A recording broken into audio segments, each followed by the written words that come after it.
La deuxième sorte de compétences, les compétences managériales. Et ça, c'est très important. L'étude a montré que la première compétence fondamentale qu'on attend du manager, capacité à motiver.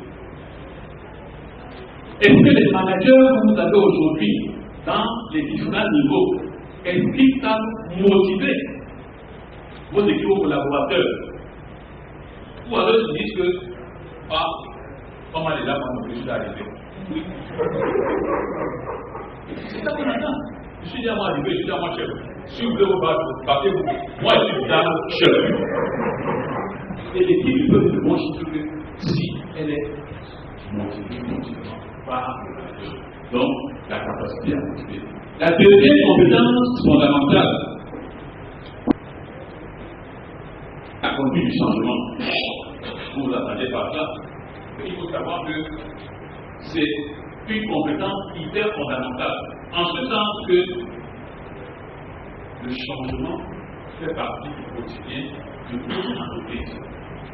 C'est chaque jour que quelque chose change. Et ce changement-là, ça fait partie d'un simple but qui a changé. Tout comme une petite procédure, tout comme un changement de bureau, tout simplement. Tout ça, ce sont des changements. Et alors, quand on ne change pas, juste pour changer, on dit qu'on ne change pas, on change pas le changement. Mais on change pourquoi? Pour améliorer. Donc on change pour qu'on ait la réussite. On change pour la réussite. Et alors, lorsque vous, dirigeants d'entreprise ou managers, vous arrivez, vous dites à vos collaborateurs, bon les gars, moi j'ai réussi dans la nuit. Désormais, le cahier de la ligne c'est 200. On passe à 257. Ouais, chef de Dieu que ça passe à 257. Souvent, c'est mon entreprise, non? C'est ça qu'on fait souvent. C'est ça qu'on fait souvent. Qu'est-ce qui va se passer après? Qu'est-ce qui va se passer? Il y aura de la résistance. Il y a 3 catégories de personnes que vous allez avoir désormais dans votre équipe. Ceux qui vont dire je compte à parler. Je le dis seulement. Ce sont les change agents, qu'on appelle les agents de changement. On le suit. Il y a d'autres qui disent ce qu'il a dit là, je vais l'avoir comment ça marche avant que je le suive. Ce sont les hésitants au changement. Et vous allez avoir d'autres à qui il travaille la nuit, qui pense à son truc, qui n'est pas comme le prolétaire. Ça ne peut pas faire comme ça là. Et résistant au changement. Et c'est vrai, vous allez avoir une petite moyenne qui va sur le bureau, mais ça ne va pas l'impact comme si tout le monde avait suivi. Or, si tout le monde avait suivi, ce changement-là allait être une vraie réussite et allait avoir un impact fort d'amélioration sur les performances commerciales de l'entreprise. Mais c'est parce que vous n'avez pas su conduire le changement pour en faire réussir, vous avez dû imposer. Il faut savoir comment prendre le changement pour que 100% de l'entreprise puisse véritablement l'acheter. Ne vous dites pas que c'est mon entreprise, c'est moi qui ai fait la c'est moi qui dois acheter. Ils sont là de dire, mais ils suivent son entreprise. Non, vous faites l'erreur. Ces personnes-là ont également quelque chose à tête, de l'intellect, un potentiel. Et surtout, ces personnes ont de la dignité. Et il faut respecter leur dignité. Même si vous avez des milliards, leur tête et leur dignité, ça a beaucoup plus de valeur que vous ne pouvez penser. Donc, pour lui, le changement, comment est-ce que vous allez faire? Troisième compétence, la communication. Ah oui, en tant que manager, nous sommes toujours là pour communiquer. Et on dit qu'en général, le manager, il passe 80% de son temps pour communiquer. Et la communication verbale, communication non verbale. Même le simple fait d'écouter, c'est une communication. Mais alors, combien de managers passent le temps à écouter les employeurs ou les collaborateurs? Ils aiment plutôt s'entendre parler. Vous avez des réunions qu'on organise, des réunions d'équipe. Lui seul, il prend 95% du temps de parole. Et à la fin, là, il y a que ça dit.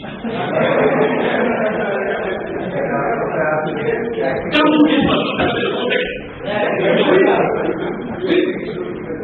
Quand il y a qui te parle, il y a que ça dit. Il parle à peu de bon, il y a un qui là, c'est bon, c'est fini. Il s'est entendu parler. Pourtant, Dieu nous a donné 2 oreilles et une bouche. C'est pourquoi on entend Dieu pas plus. On ne parle. Donc il faut trouver beaucoup plus à ces collaborateurs parce qu'ils ont simplement beaucoup de choses qui peuvent nous apprendre et surtout nous apporter. La qualité de la relation client. Comment est-ce que vous la managez? On a parlé tout à l'heure de la qualité des services. Alors ce qui se passe souvent dans les entreprises, les employés se comportent vis-à-vis du patron, du grand patron, comme c'est lui qui paie le salaire. Ils font quoi? D'après vous. Hein? Les poubelles, ils font les poubelles carrément du lait chaud et tout ça. Alors que, oui, c'est le patron qui paye mon salaire. Mais qui paye le salaire de ce patron-là? C'est le client. Donc, tu ne peux pas être que tu es là, tu fais les choses au patron et tu maltraites celui qui paye le salaire du patron. Ce n'est pas acceptable. Moi, il y a des collaborateurs, je veux que vous le maltraitiez, mais pour que comment on fasse tout pour le client. Parce que c'est lui qui a fait, vous appelez le salaire de l'autre. C'est pour dire que la qualité de la relation du client, le manager doit avoir un éveil permanent sur cela. Est-ce que les collaborateurs, les employés mettent tout en œuvre, se mettent toujours en cadre pour que l'intégration de chaque client va avoir une entreprise soit une intégration plaisante et la plus joyeuse qui soit. Il faut avoir mis ça. Sinon, vous êtes en train de vous considérer de la tombe de votre entreprise. C'est compétence.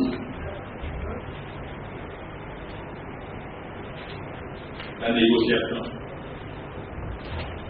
Alors, la négociation, vous devez savoir que nous sommes toujours en train de négocier. Vous le savez, non? On négocie toujours avec les clients, on négocie avec les fournisseurs, on négocie avec nos employés, on négocie avec nos supérieurs hiérarchiques, on négocie avec nos époux, on négocie avec nos enfants, on négocie avec nos amis, on négocie avec le conseil d'administration, on négocie avec les impôts, on négocie avec les douanes, on négocie, on est toujours en train de négocier. Donc, si vous vous rendez compte du fait que nous sommes toujours en train de négocier, alors ça tombe sur le sens pour ici apprendre les 14 techniques de négociation qui existent au monde. Quand vous allez les apprendre, vous allez vous rendre compte que, suivant la transaction dans laquelle je me trouve, je vais appliquer la transaction, la technique de négociation numéro 12, la technique numéro 8 ou la technique numéro 4.